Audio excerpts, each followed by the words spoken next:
Essa sou eu. Meu nome é Aline Fonseca, sou estudante de doutorado do programa de pós-graduação em Química da UFPE e hoje eu vou falar um pouco sobre o trabalho que eu venho desenvolvendo sob a orientação da professora Fernanda Pimentel e do Dr. José Francielson Queiroz no Laboratório de Combustíveis, que fica localizado no LITPEG. Esse trabalho é uma parceria com a Polícia Federal. Bom, eu não sei vocês, mas eu sempre gostei muito de assistir filmes e séries policiais. E eu ficava me perguntando, como é que eles descobriram quem estava na cena do crime? Ou ainda, como é que eles sabem qual a ordem dos acontecimentos ou há quanto tempo o crime aconteceu? E essas são algumas perguntas que podem ser respondidas utilizando evidências como manchas de sangue. Na TV, tudo parece muito rápido e simples, mas na vida real não é assim tão fácil. Atualmente, os métodos utilizados se baseiam em técnicas destrutivas que demandam tempo. Além disso, as amostras de sangue não podem ser analisadas ainda na cena do crime e devem ser levadas para o laboratório. Uma alternativa para solucionar alguns desses problemas é o uso das técnicas de espectroscopia no infravermelho. Eu sei que você deve estar pensando, mas o que é espectroscopia no infravermelho? Relembrando um pouco da radiação eletromagnética, a radiação no infravermelho fica próxima do visível, mas a gente não consegue ver a olho nu. Ela é muito utilizada em câmeras térmicas, por exemplo, acho que você já deve ter visto na TV. Quando essa radiação atinge uma amostra, ela aumenta a amplitude do movimento de vibração das ligações entre átomos de uma molécula, e é esse fenômeno que a espectroscopia no infravermelho se baseia. Ela é interessante porque permite o desenvolvimento de métodos rápidos e não destrutivos. Além disso, já existem equipamentos portáteis que podem ser levados para a cena do crime e câmeras hiperespectrais. Como vocês devem imaginar, o sangue pode ser encontrado em uma infinidade de superfícies e é por isso que a gente usa técnicas quimiométricas, que nada mais é do que aplicar ferramentas estatísticas a dados químicos, que nesse caso são os espectros. O objetivo principal do meu doutorado é desenvolver métodos analíticos para estimar o tempo de deposição de manchas de sangue em diferentes substratos, utilizando um espectrômetro portátil no infravermelho próximo e imagens de câmeras hiperespectrais. E essa sou eu na coleta das amostras de sangue dos voluntários. O sangue foi depositado na superfície de 9 diferentes pisos e os espectros foram adquiridos durante 15 dias. E aqui estão alguns dos espectros. Eu sei o que você está pensando. Aline, eu não estou enxergando nenhuma informação aqui. É por isso que a gente usa a quimiometria. A partir da quimiometria, a gente consegue enxergar padrões que nos permitem observar se há diferenças entre as amostras com relação ao tempo, por exemplo, e construir os modelos de calibração. Os resultados ainda são preliminares, mas para amostras frescas, nós conseguimos estimar o tempo de deposição com um intervalo de precisão de aproximadamente 1 hora. E para amostras entre 1 dia e 15 dias, o erro foi de aproximadamente 2 dias. Mas esses modelos ainda estão em desenvolvimento. Gostaria de agradecer todos os órgãos de fomento. E se você quiser saber mais informações sobre química analítica, siga a gente no Instagram da NOCAP. Muito obrigada!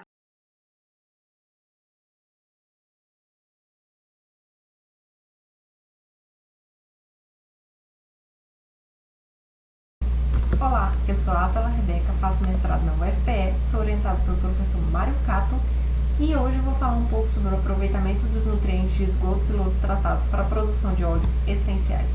Os eventos prolongados de secas registradas ao redor do mundo, em especial no semiárido ao qual o estado de Pernambuco está inserido, ajustado à necessidade de reduzir o uso de fertilizantes químicos, tem levado os agricultores a buscarem alternativas mais sustentáveis.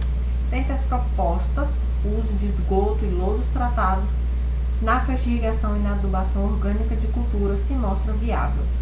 Algumas ervas aromáticas são usadas em tratamentos terapêuticos. São empregados também na indústria dos cosméticos, farmacêuticas e alimentícia. Ao pensarmos no manjericão, essa erva mundialmente conhecida e tradicionalmente utilizada na medicina para tratar algumas doenças mais leves, como diarreia, náusea, algumas dores, também trata algumas doenças um pouco mais severas, como epilepsia e bronquite, por conta das suas propriedades de anti-inflamatória, antifúngica e antioxidante, sendo também empregado como um inseticida natural. Nos tempos antigos, dos reis e imperadores, o manjericão também era utilizado para preparar banhos especiais, sendo, portanto, essa cultura utilizada tanto em forma de folhas para fazer chá infusionada, quanto para a extração de óleo essencial, que vai garantir essas mesmas propriedades já citado. O objetivo, então, é estudar o efeito do uso de esgoto e lodo tratados no cultivo de manjericão sobre a produção e a composição química de óleos essenciais. além de estudar a composição nutricional e a saúde da folha desse manjericão. A metodologia dar-se-á em uma estufa na UFPE. A irrigação da cultura será efetuada com água tratada e esgoto tratado advindo da ET Mangueira. O solo, que é uma mistura de areia e vermiculita, será adubado com NPK químico e lodo higienizado. A colheita das folhas dar-se-á no momento em que o manjericão atingir a sua maturidade, sendo feita a extração do óleo essencial e posterior análise tanto do óleo quanto das folhas desse manjericão. Espera-se, portanto, um aumento na produtividade do óleo essencial extraído dessas folhas do manjericão, uma melhora na qualidade e na quantidade das folhas e da composição química do óleo essencial, que deverá ter mais compostos como eugenol e linalol, que são comercialmente mais importantes e valorizados, e o aumento dos teores de importância nutricional e bioquímica das folhas do manjericão, fechando assim com chave de ouro a agricultura sustentável. Obrigada!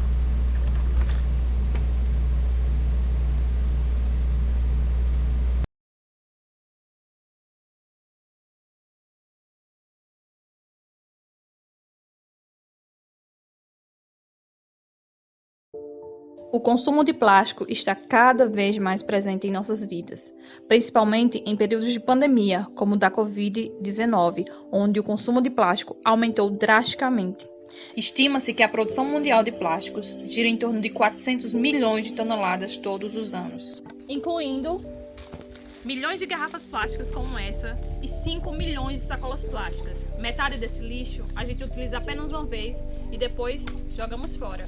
Mas não se engane, não existe fora. Em 2050, quando a população mundial alcançará quase 10 bilhões de pessoas, é esperado que a produção de plástico triplique e teremos mais plásticos nos oceanos do que peixes.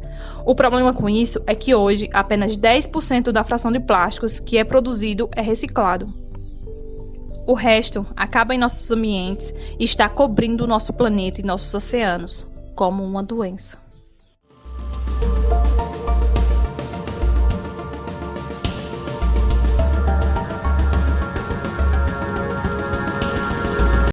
Mas o que pode ser feito para reverter isso? Qual o papel da indústria, do governo e dos cidadãos para reverter essa situação? Não existiria um material capaz de substituir o plástico convencional? Diante disso, pesquisadores vêm juntando esforços para tentar substituir o plástico convencional à base de petróleo por bioplásticos, um material biodegradável e produzido a partir de fontes renováveis, como o excesso de lodo produzido em estações de tratamento de esgoto. Esse lodo, que antes seria destinado a lixões e aterros sanitários, contribuindo para a poluição ambiental, hoje pode ser matéria-prima para a produção de bioplásticos. Foi desenvolvido um estudo no Laboratório de Saneamento Ambiental, em parceria com o Instituto de Pesquisa em Petróleo e Energia da Universidade Federal de Pernambuco, que objetiva, basicamente, a recuperação de subprodutos de alto valor agregado a partir do lodo excedente em estações de tratamento de esgoto utilizando a tecnologia LGA. O lodo granular aeróbio é uma tecnologia recente que vem sendo implantada no Brasil e no mundo inteiro. No Brasil já tem 3 plantas instaladas, em Rio Claro e Limeira, em São Paulo, e no Rio de Janeiro, e também em outras fases em construção e projeto, como em Recife e no Tocantins. Hoje sabemos que a tecnologia de lodo ativado ele é o mais utilizado para tratamento biológico de efluentes no Brasil e no mundo inteiro. Entretanto, como eu falei, o lodo granular aeróbio ele vem sendo implantado e substituindo a tecnologia de lodo ativado devido às suas vantagens superiores, com relação à redução de áreas de implantação, a remoção de matéria orgânica e nutrientes em um mesmo tanque e a recuperação de subprodutos de alto valor agregado a partir do lodo excedente dessa tecnologia. Esse estudo ele destacou o potencial de recuperação de bioplásticos como o exopolímero semelhante ao alginato, o ALE, e o polihidroxalcanoato, o PHA, que são bioplásticos biodegradáveis e que vem sendo investigado e implantado aí nas indústrias farmacêuticas, de biomedicina, na produção de bioplástico, produção de tintas, dentre outros.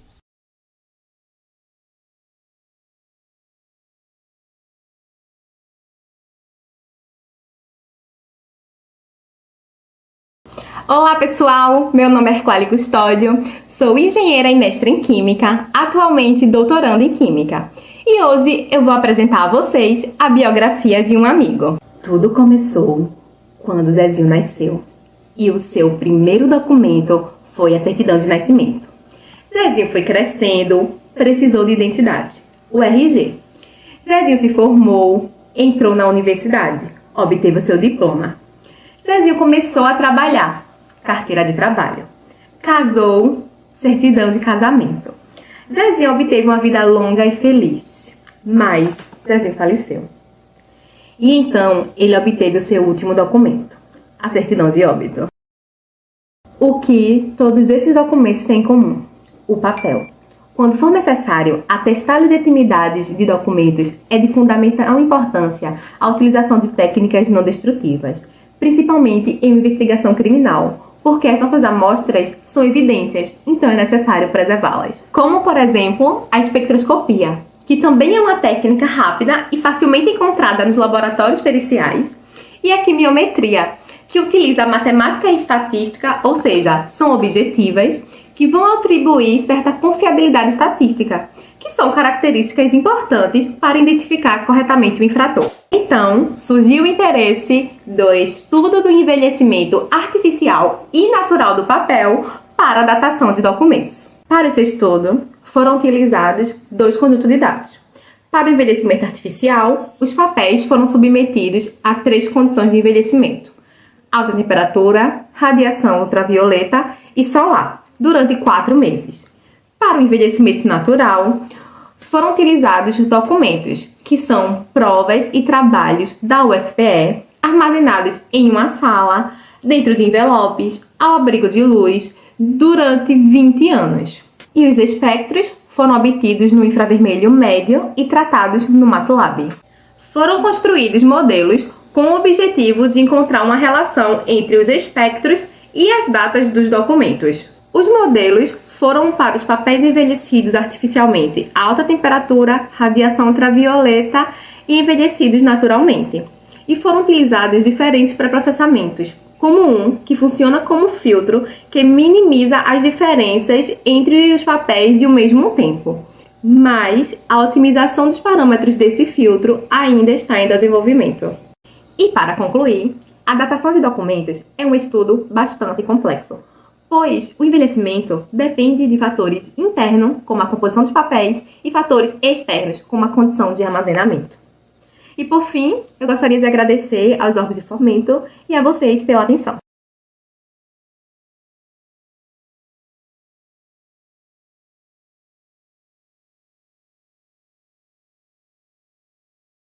Olá, sou Graziele, mestrando em Ciências de Materiais na UFPE e hoje vou apresentar o meu trabalho de mestrado intitulado Filmes de poliuretano inteligentes modificados com poliN-vinil caprolactama. Os curativos são empregados com o intuito de exercer as funções da pele durante o processo de reparação de uma ferida. Os filmes de poliuretano PU são amplamente utilizados na fabricação de curativos, devido à sua transparência, permeabilidade seletiva e flexibilidade. Contudo, muitas vezes pode ocorrer a aderência ao novo tecido formado, promovendo dor e novo trauma durante sua retirada. Diante disso, pensamos na adição do polímero inteligente poliN-vinil caprolactama, PNVCl, ao filme de PU, de modo que ao posicionar o curativo bicamada sobre o leito da ferida, o PNVCl apresente-se no estado hidrofóbico, ou seja, insolúvel em água, estimulando o processo de cicatrização pela fixação e proliferação das células. Para a remoção adequada, o curativo deve ser então resfriado, promovendo a transição de fase do PNVCl para o estado hidrofílico, o qual apresenta afinidade com a água, visando o descolamento das células no curativo e evitando danos ao novo tecido. A preparação do curativo bicamada foi realizada primeiramente pela obtenção dos filmes de poliuretano, em que os grânulos de PU foram processados por injeção. Os precursores, filme de PU e NVCl líquido, foram posicionados em um tubo de penicilina e irradiados com raios gama em condições ambiente, obtendo a polimerização e enxertia do NVCl no filme de PU. Dentre os resultados obtidos, podemos observar a mudança de comportamento do PNVCl em contato com uma gota de água pela análise de ângulo de contato, em que abaixo de 35 graus Celsius a água escoa mais facilmente na superfície do polímero devido ao seu estado hidrofílico, e acima dessa temperatura observa-se menor maleabilidade pela prevalência do estado hidrofóbico, semelhante ao que acontece com a folha de lótus com a água. Pela animação, podemos notar o momento em que ocorre a transição de solubilidade do PNVCl em solução aquosa, variando a temperatura entre 29 e 35 graus Celsius. Em resumo, o trabalho desenvolvido apresenta alguns pontos relevantes em relação ao seu caráter de inovação pela enxertia do PNVCl em PU, o emprego da radiação gama considerada uma energia limpa frente a outros métodos e pela possibilidade de outras aplicações além de curativos, como exemplos em sistemas de liberação de fármacos e nanocompósitos funcionais.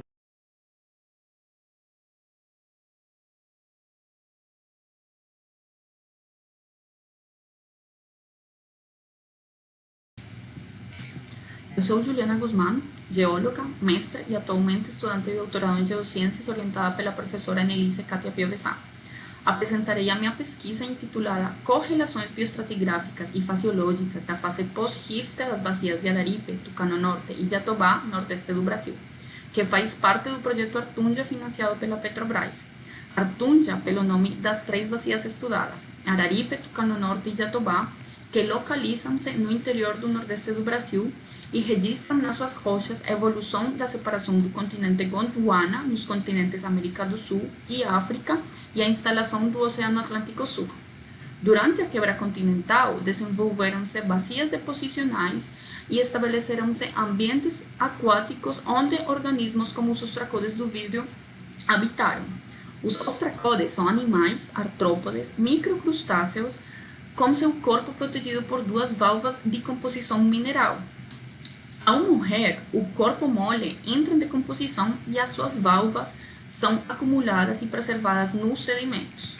Hoje em dia, é possível recuperar os ostracodes fósseis a partir de preparação química das rochas e integrando com o estudo dos ostracodes a caracterização das rochas, é possível estabelecer o ambiente onde estes foram depositados, como rios, lagos, planícies de inundação, assim como estabelecer a sua idade, no aptiano, das rochas das 3 bacias estudadas. De mais de 1.000 amostras de rocha preparadas, foram recuperadas mais de 110.000 espécimes de ostracodes. Estes foram classificados em 25 espécies e destes foram propostas 5 espécies novas. Além dos ostracodes, foram recuperados foraminíferos, que é o grupo de microfósseis marinho mais importante pela sua abundância e diversidade. Esses são protistas com pseudópodos reticulados, que distribuem-se desde as zonas estuarinas até as planícies abissais. Foram recuperados de todas as unidades da fase pós-rift das 3 bacias. Integrando as ocorrências das espécies de ostracodes e de foraminíferos, assim como a caracterização das rochas, foi possível interpretar 3 ambientes deposicionais: a evolução do continente ao mar, o ambiente costeiro transicional. Na base, estuário confinado; para a parte média, baía semiconfinada; e para o topo da sequência sedimentar, o mar aberto, estabelecendo o fim da deposição há aproximadamente 113 milhões de anos atrás. Fazendo uma comparação com os ambientes ao longo da costa do Golfo do México, podemos ver que na Baía de Pensacola, na Flórida, nos Estados Unidos, os estuários confinados são alimentados por deltas de cabeceiras, chegando em baías semiconfinadas até o mar aberto. Pode ser uma comparação com as 3 bacias faz 113 milhões de anos atrás. Obrigada.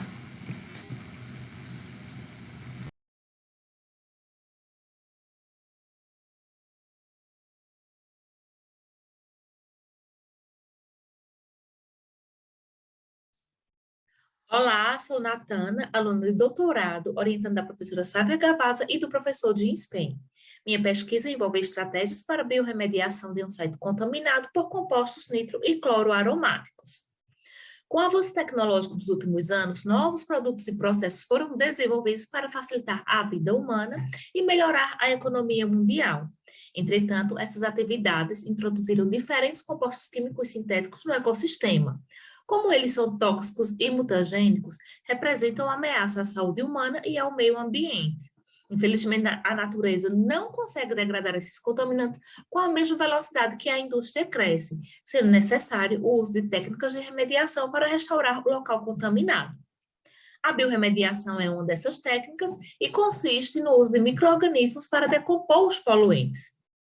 Mas de onde vêm esses micro-organismos com a habilidade de degradar esses contaminantes? Bom, esses micro-organismos podem ser externos ou podem ser também provenientes do próprio local contaminado.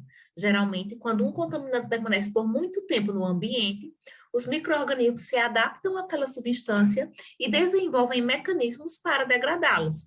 Mas isso pode levar muito tempo para que essa comunidade microbiana dê conta de toda essa poluição. Eu estou falando de décadas, né? Então, nós podemos pensar em como ajudar nessa recuperação, fazendo algum tipo de intervenção. Um dos objetivos do meu trabalho foi verificar a capacidade de micro-organismos nativos em degradar, na presença de oxigênio, os principais compostos aromáticos presentes em um site contaminado. Então, eu retirei a amostra de água subterrânea e de solo contaminado, levei para o laboratório e cultivei as espécies degradadoras existentes. Todos os contaminantes testados nesse trabalho foram degradados, confirmando a presença de micro-organismos nativos no local em estudo.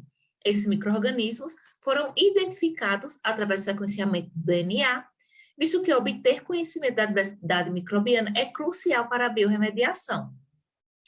Na literatura já havia sido reportado micro-organismos que degradam cloroanilinas, clorobenzenos e cloronitrobenzenos, porém não há relatos de micro-organismos capazes de degradar 3-cloronitrobenzeno e 4-nitrocumeno, indicando que existe um potencial metabólico muito grande instalado no site em estudo. Essas culturas microbianas estão sendo testadas em laboratório para biorremediação de solo e futuramente serão reintroduzidas no meio ambiente para assim acelerar a descontaminação do local afetado. Durante minha pesquisa de doutorado, 2 artigos já foram publicados e teve um que foi aceito agora recentemente, no mês passado. Muito obrigada ao UFPE, ao LSA e às agências financiadoras.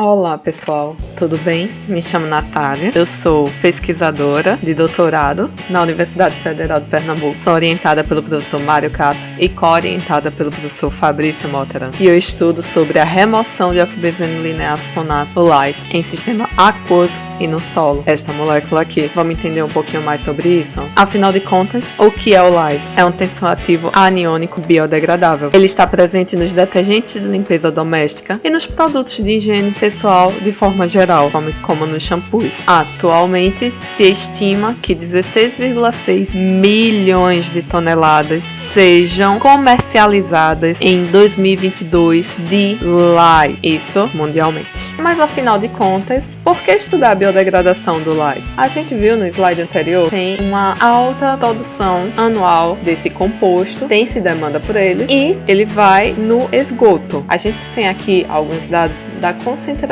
no esgoto sanitário, né, de 1 a 15 mg por litro, quando o esgoto é tratado aerobicamente, de 0,008 a 0,27, e em efluentes de lavanderia, que a concentração é maior, e aí se chama um alerta, né, de 12 a 1023 mg por litro. Entretanto, ainda assim, o que é que causa? A presença de LAS altera a tensão superficial da água. Isso modifica a concentração de oxigênio dissolvido, que é importante para manter um ecossistema saudável. Dissolve outros compostos e assim aumenta a turbidez, dificultando a penetração da luz. Também por dissolver outros compostos, aumenta a toxicidade, se esses compostos forem tóxicos. E também o próprio LAS, ele é tóxico para os micro-organismos. Dependendo da concentração, tem uma camada de espuma. E essa espuma impede a entrada da luz, prejudicando também o ecossistema. Além disso, podem ocorrer danos nas membranas celulares dos micro-organismos. E em processos de tratamento, que é o meu foco, estudar a remoção reação, principalmente de forma biológica, ocorre a inibição da metanogênese e a cetogênese, que são processos da biodegradação anaeróbia. Um estudo mostra que 10 mg por litro são suficientes para causar 50% da morte dos peixes do tipo tilápia, e tilápia é um peixe resistente, em apenas 96 horas de estudo. E quais são as lacunas que queremos preencher? Já que, embora esclarecido a biodegradação aeróbia, a anaeróbia há diversas lacunas e contradições, porque alguns dizem que a biodegradação pode ocorrer, outros autores afirmam que não ocorre, alguns dizem que só ocorre em determinadas condições.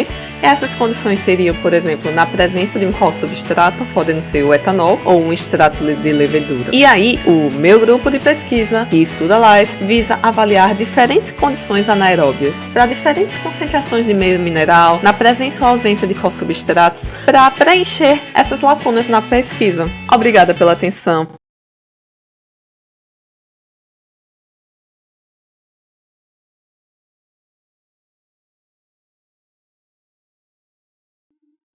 Olá, eu sou a Silane Alves e vou mostrar para vocês um pouco da minha pesquisa desenvolvida aqui na UFPE, que é sobre o tratamento de efluentes domésticos utilizando o lodo granular aeróbio.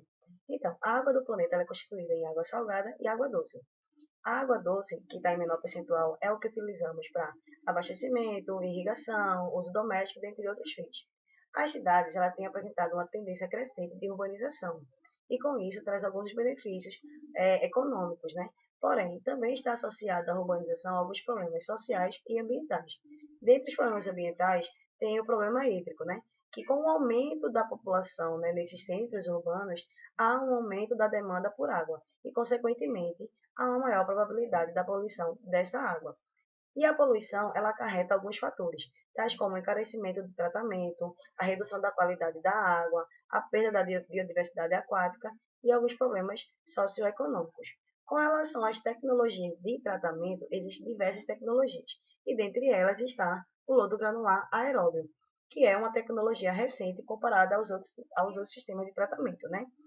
E o lodo granular aeróbio apresenta algumas características e vantagens diferentes quando comparado ao sistema de lodos ativados, né? Então, a principal diferença da característica está na biomassa, que a biomassa do lodo ativados ela é uma biomassa dispersa, né? Enquanto a do lodo granular ela é uma biomassa esférica. E essa biomassa esférica, ela auxilia na sedimentação da biomassa, o que permite não se instalar um decantador após o tratamento de esgoto, né? Além disso, esse formato esférico, ele permite a coexistência de grupos, de diferentes grupos de bactérias, né? Então, vai ter em uma única estrutura de grãos bactérias aeróbias, anóxicas e anaeróbias, o que permite remover simultaneamente a matéria orgânica e os nutrientes, nitrogênio e fósforo, diferentemente de como ocorre no sistema de lodos ativados, que para ocorrer a remoção dos nutrientes é necessário instalar novas unidades, o que aumenta a demanda por área. Além disso, o lodo granular aeróbio ele tem uma capacidade de tratar diversos tipos de efluentes, seja ele doméstico como industrial. Esses reatores em colunas são os reatores que utilizamos para fazer o tratamento, e eles são chamados de reatores em bateladas sequenciais, que esses reatores têm a capacidade de tratar o esgoto em algumas horas, em torno de 4 a 6 horas. Além disso, eles permitem reduzir em até 4 vezes a demanda por área, quando comparado ao sistema de lodos ativados, e tem uma redução do gasto energético entre 20% e 30%. Então, eu apresentei aqui para vocês algumas características e vantagens da utilização do lodo granular aeróbio, que tem sido foco das pesquisas recentes, principalmente relacionado à remoção de nutrientes e tratamento de efluentes. É isso e obrigada.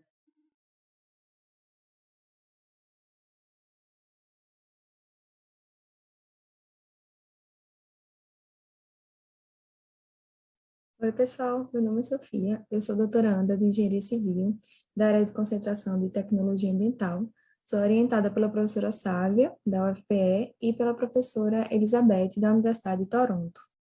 O título do nosso projeto, da nossa pesquisa, é Biodegradação de compostos nitroaromáticos halogenados para a biorremediação de site industrial contaminado.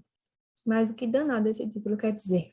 Bem, basicamente, a gente estuda a descontaminação da água subterrânea e do solo com o uso de bactérias nativas que consomem os compostos presentes no terreno de uma indústria contaminada. E essa pesquisa ela é desenvolvida por um grupo de mulheres da UFPE, da Universidade de Toronto e da própria indústria.